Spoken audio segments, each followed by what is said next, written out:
অধ্যাপক ডাক্তার সৈয়দ মোকাররম আলী। তার হাত দিয়ে শুরু হয়েছিল ডেল্টা হাসপাতালের প্রথম যাত্রা 1987 সালে ধানমন্ডিতে।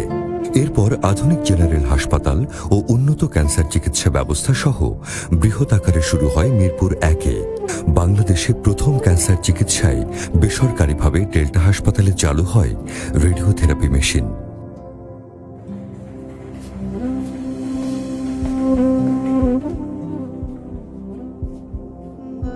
কঠিন সময়ও যখন মায়ের হাত ছেড়ে দিতে হয়, হতাশাগুলো তখন ঝাপটে ধরে।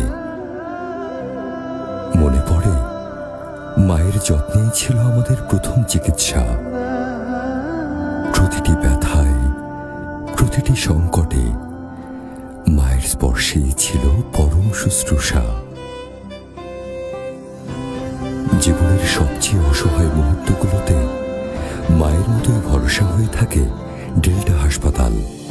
ক্যান্সার চিকিৎসায় কোবাল্ট-60, HDR ও লিনাক মেশিনে রেডিওথেরাপি, আধুনিক প্যাথোলজি সেবা এবং বাংলাদেশে বেসরকারিভাবে প্রথম ফ্রোজেন সেকশন বায়োপসি সহ আধুনিক প্রযুক্তি আর অভিজ্ঞ চিকিৎসক দলের নিরলস প্রচেষ্টায় 24 ঘন্টা এমার্জেন্সি সেবা সহ অন্যান্য চিকিৎসায় আমরা আছি আপনার পাশে।